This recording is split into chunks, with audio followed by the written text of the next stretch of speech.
ரோமர் 2ஆம் அதிகாரம்.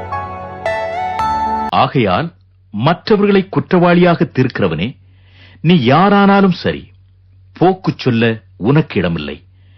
நீ குற்றமாக தீர்க்கிறவைகள் எவைகளோ அவைகளை நீயே செய்கிறபடியா நீ மற்றவர்களை குறித்து சொல்லுகிற தீர்ப்பினாலே உன்னைத்தானே குற்றவாளியாக தீர்க்கிறாய்.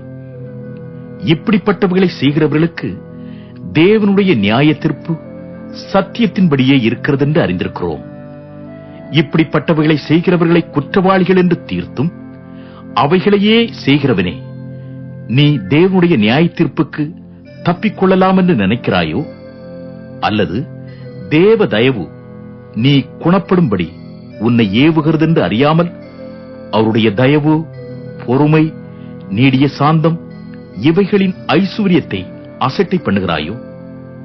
உன் மனக்கடினத்திற்கும் குணப்படாத இதயத்திற்கும் ஏற்றபடி தேவனுடைய நீதியுள்ள தீர்ப்பு வெளிப்படும் கோபாக்கினை நாளிலே உனக்காக கோபாக்கினையை குவித்துக் கொள்கிறாயே.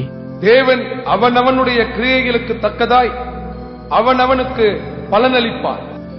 சோர்ந்து போகாமல் நற்கிரியைகளை செய்து மகிமையையும் கனத்தையும் அழியாமையையும் தேடுகிறவர்களுக்கு நித்திய ஜீவனை அளிப்பார்.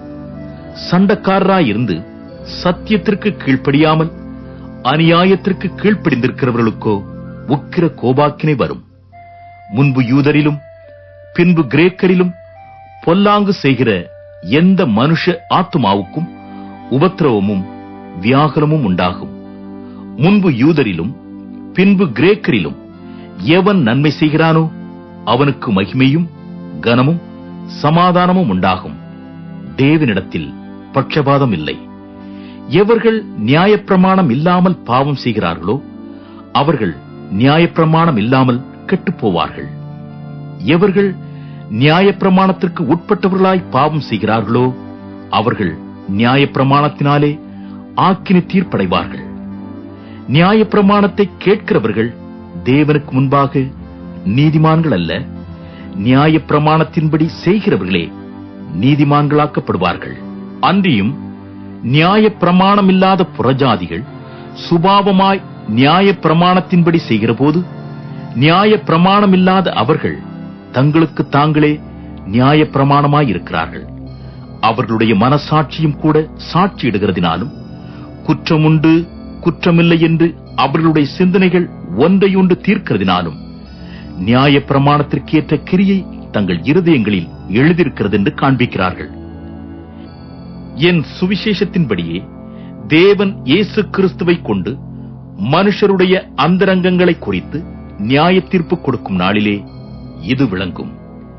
நீ யூதன் என்று பெயர் பெற்று நியாயப்பிரமாணத்தின் மேல் பற்றுதலாயிருந்து தேவனை குறித்து மேன்மை பாராட்டி நியாயப்பிரமாணத்தினால் உபதேசிக்கப்பட்டவனாய் அவருடைய சித்தத்தை அறிந்து நன்மை தீமை என்னதென்று வகையறுக்கிறாயே. நீ உன்னை குருடருக்கு வழிகாட்டியாகவும் அந்தகாரத்தில் உள்ளவர்களுக்கு வெளிச்சமாகவும் பேதைகளுக்கு போதகனாகவும் குழந்தைகளுக்கு உபாத்தியாயனாகவும் நியாயப்பிரமாணத்தின் அறிவையும் சத்தியத்தையும் காட்டிய சட்டமுடையவனாகவும் எண்ணுகிறாயே. இப்படி இருக்க மற்றவனுக்கு போதிக்கிற நீ உனக்குத்தானே போதியாமல் இருக்கலாமா? களவு செய்யக்கூடாதென்று பிரசங்கிக்கிற நீ களவு செய்யலாமா? விபசாரம் செய்யக்கூடாதென்று சொல்லுகிற நீ விபசாரம் செய்யலாமா? விக்கிரகங்களை அருவருக்கிற நீ கோவில்களை கொள்ளையிடலாமா? நியாயப்பிரமாணத்தை குறித்து மேன்மை பாராட்டுகிற நீ நியாயப்பிரமாணத்தை மீறி நடந்து தேவனை கனவீனம் பண்ணலாமா? எழுதியிருக்கிறபடி தேவனுடைய நாமம் புறஜாதிகளுக்குள்ளே உங்கள் மூலமாய் தூஷிக்கப்படுகிறதே. நீ நியாயப்பிரமாணத்தை கைக்கொண்டு நடந்தால் விருத்த சேதனம் பிரயோஜனம் உள்ளதுதான். நீ நியாயப்பிரமாணத்தை மீறி நடந்தால் உன் விருத்த சேதனம் இல்லாமை ஆயிற்றே. மேலும் விருத்த சேதனம் இல்லாதவன் நியாயப்பிரமாணத்துக்கேற்ற நீதிகளை கைக்கொண்டால் அவனுடைய விருத்த சேதனம் இல்லாமை விருத்த சேதனம் என்றெண்ணப்படும் அல்லவா? சுபாவத்தின்படி விருத்த சேதனம் இல்லாதவனாயிருந்தும் நியாயப்பிரமாணத்தை நிறைவேற்றுகிறவனாயிருந்தால் அவன் வேத எழுத்தும் விருத்த சேதனம் உள்ளவனாயிருந்தும் நியாயப்பிரமாணத்தை மீறுகிற உன்னை குற்றப்படுத்துவான் அல்லவா? ஆதலால் புறம்பாக யூதனானவன் யூதன் அல்ல, புறம்பாக மாம்சத்தில் செய்யப்படும் விருத்த சேதனமும் விருத்த சேதனம் அல்ல. உள்ளத்திலே யூதனானவனே யூதன். எழுத்தின்படி உண்டாகாமல் ஆவியின்படி இருதயத்தில் உண்டாகும் விருத்த சேதனமே விருத்த சேதனம். இப்படிப்பட்டவனுக்குரிய புகழ்ச்சி மனுஷராலே அல்ல, தேவனாலே உண்டாயிருக்கிறது. தொடர்ந்து இது போன்ற இறை வார்த்தைகளை கேட்பதற்கு நம் ஜீசஸ் லீட் சேனலை சப்ஸ்கிரைப் செய்ய மறக்காதீர்கள். கர்த்தர் உங்களை ஆசீர்வதிப்பாராக. ஆமென்.